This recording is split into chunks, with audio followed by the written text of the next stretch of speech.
Before we begin with the summary of Season 2, let's do a brief recap of what happened in Season 1. Decades ago, portals began to appear all around the world, connecting our reality to dungeons filled with monsters. Since then, there has been a constant conflict between these creatures and hunters, individuals who awakened special abilities to fight them. Sung Jinwoo, an E-rank hunter, the lowest and weakest rank, works to support his sick mother and his sister. Unlike others, hunters cannot improve their abilities or their rank after awakening. However, during a dangerous raid in a double dungeon, Jinwoo acquires a unique ability. He can level up like in a video game. As he fights and grows stronger, Jinwoo achieves incredible feats, such as obtaining the recipe for the elixir of life, capable of curing any disease, and becoming the King of Shadows, a title that allows him to command an army of shadow soldiers. Now, I will summarize Season 2 of Solo Leveling, Arise from the Shadow. Jinwoo dresses elegantly, like a true gentleman, to attend a meeting at his younger sister's school, Sungjina. His change in appearance is so striking that even his sister doesn't recognize him at first because of how good he looks. During the meeting, they have an interview with one of Gina's teachers, who highlights the qualities of the young girl. The teacher mentions that Gina is a very friendly student with excellent grades. She also comments that, according to the evaluations, Gina has a high chance of being accepted into the medical university she aspires to, so there is no need to pressure her. When the interview comes to an end, the teacher has one more question for Jinwoo. She asks, with some curiosity, if he would recommend Gina work as a hunter in case she awakened abilities. Jinwoo, in a serious tone, responds firmly that no. The teacher had already expected this answer, but takes the opportunity to ask Jinwoo for another favor, though it is not specified what it is. After the meeting, Jinwoo decides to visit his younger sister's friend, Song Yi. Jinwoo shows her his phone, and Song Yi immediately realizes that he is Sung Jina's brother. Although Song Yi doesn't know what the teacher told Jinwoo, she makes it clear that she has no intention of going to school or quitting being a hunter. She is E-rank, and won't be able to make a living any other way. However, he explains to her that in Jinwoo's assault team, where she is a member, she might find a way to survive. Song Yi, somewhat frustrated, tells Jinwoo that if he came just to lecture her, he might as well leave.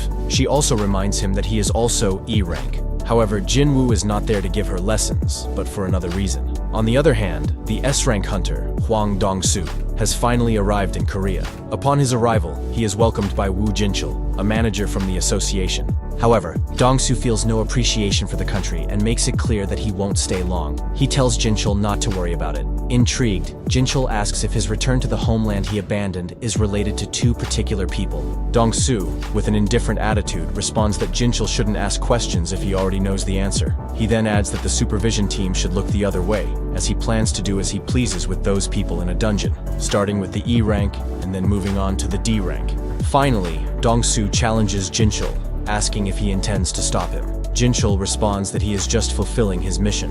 In a meeting, the S-rank hunter, Jong-in, informs President Gun-hee about a concerning detail. The bodies of the monsters that fell into the sea belong to creatures that have the ability to fly, which could become a serious problem. For the time being, Gun-hee decides to take charge of investigating these monsters further. On the other hand, at a recently appeared C-rank portal, Sang-min, Ki-chul, Jinwoo, and Song Yi gather. This raid will serve as a practical exercise for the newer hunters. The attack team will consist of 10 people. An A-rank hunter named Kin Chol, who is a tank and will act as the leader of the attack team. 5 B-rank hunters, and 2 C-rank hunters. With Jinwoo and Song Yi, the group is complete.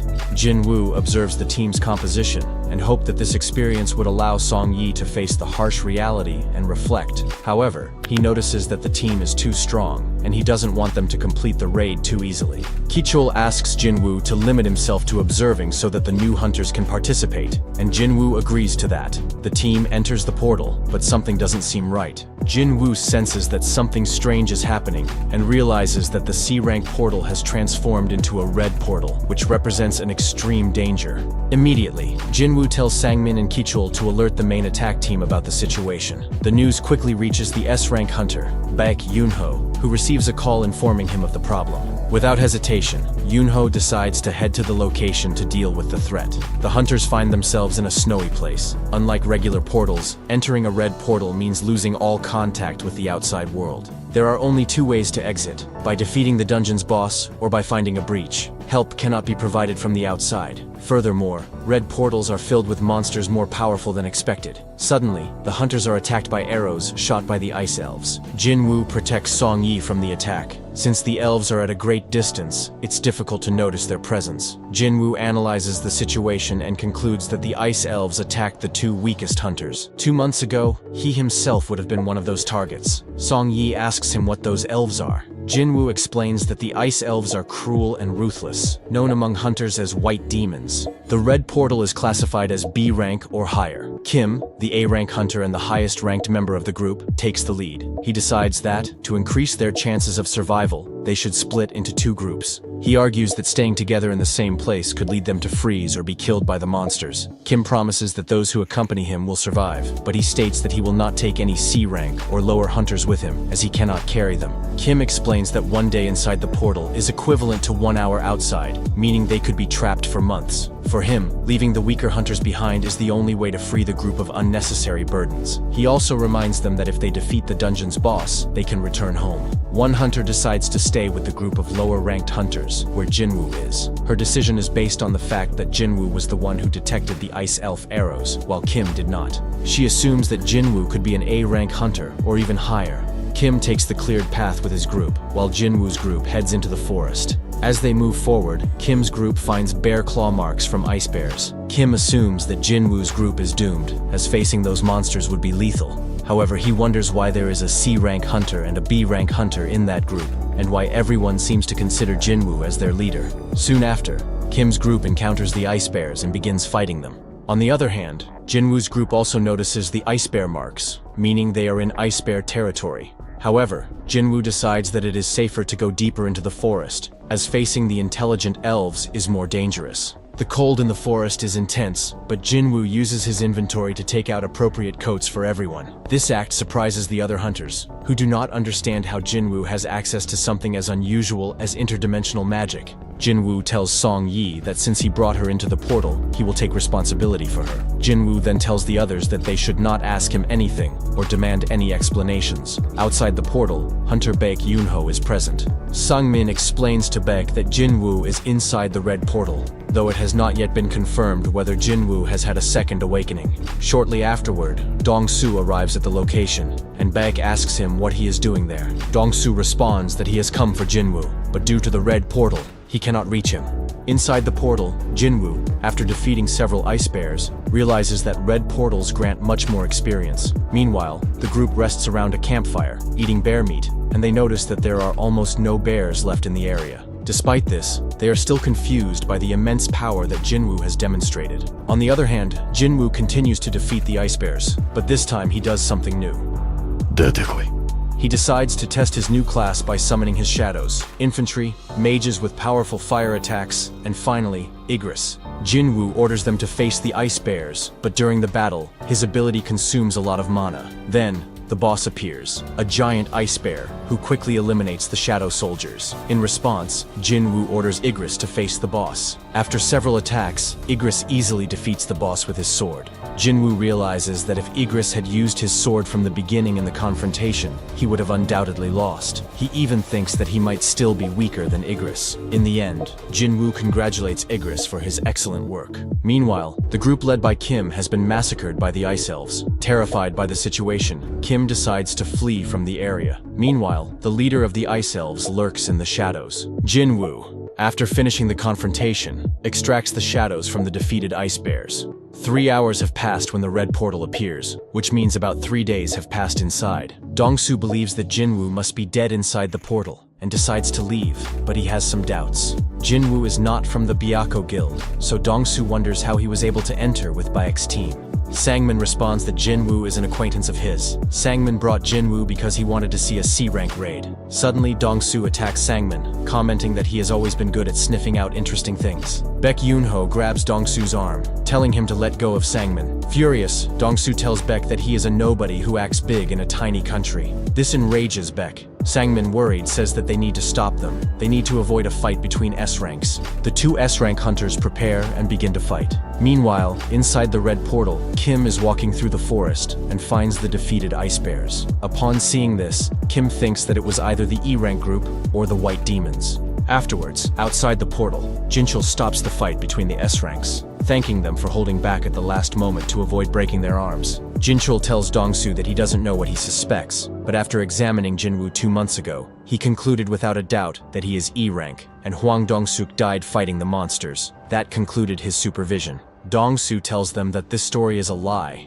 He believes that Jinwoo from the Yujin Construction Company killed his brother. Jinchul then asks him why he is going after Jinwoo, to which Dongsu responds that it is to take a life. Dongsu, upon receiving a message on his phone, decides to leave. Sangmin knows better than anyone how impressive Jinwoo is, and believes that Jinwoo will come out of the red portal alive. Inside the portal, Kim, furious and confused, watches the E-rank group.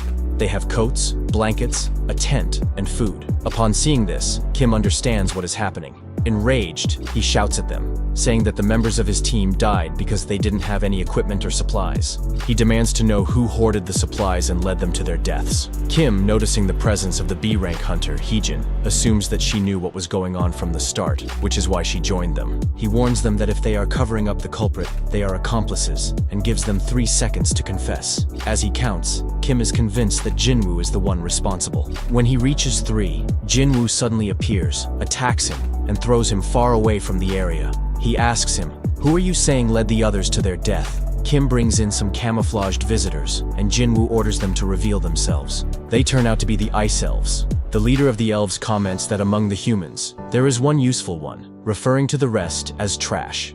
Jinwoo asks him if he really just called them that. However, Jinwoo's group does not understand the language they are speaking. Surprised, the elf leader realizes that Jinwoo understands their language, though Jinwoo doesn't know why. He suspects it has something to do with the system. The leader explains that one elf, whom Jinwoo had encountered before, mentioned that there was a powerful human among them. Suddenly, Jinwoo decapitates that elf and asks the leader to continue with the explanation. When Jinwoo attacks the leader, he fails to injure him, realizing that the leader will be a difficult opponent. The leader asks why Jinwoo is among humans if he is not one of them, but Jinwoo doesn't seem to have an answer.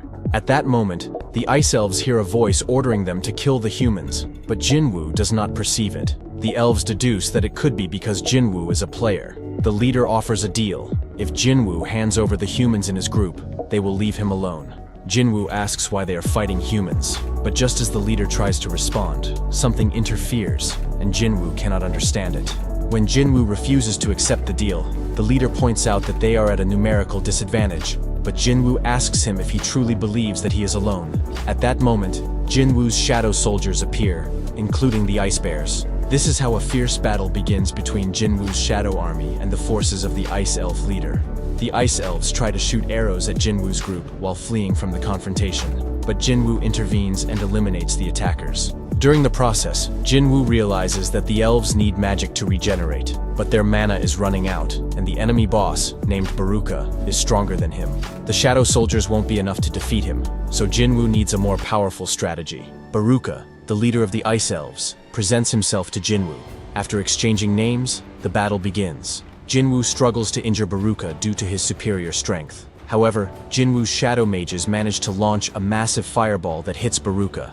Amid the chaos, Kim regains consciousness and runs to attack Jinwoo. At the same time, Baruka also charges at him from the opposite direction. But just when it seemed like Jinwoo was cornered, Igris appears. With his sword, Igris creates a dense smoke and strikes through Kim.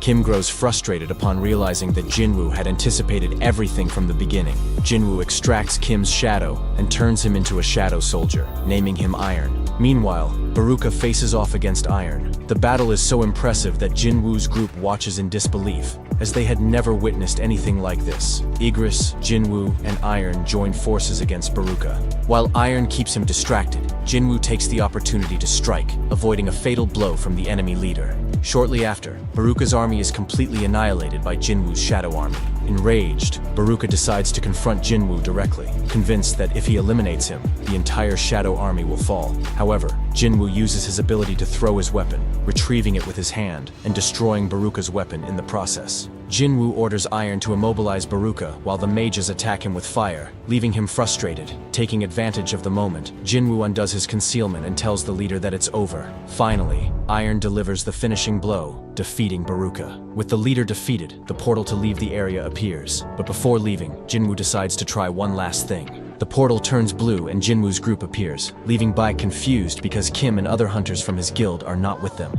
As the leader of the guild, Baek demands an explanation from Jinwoo about the disappearance of 6 of his members. However, Jinwoo, tired, tells him to speak with his guild members. Baek, upset by Jinwoo's words, insists that he needs answers. Jinwoo responds that he rescued 2 of them, and that Baek should thank him. Acknowledging his mistake, Baek apologizes and orders Sangmin to recruit Jinwoo for his guild at all costs, to which Sangmin agrees. Jinwoo takes Song Yi home and then reflects that he could have had the leader's weapon, but didn't manage to get it after 3 attempts.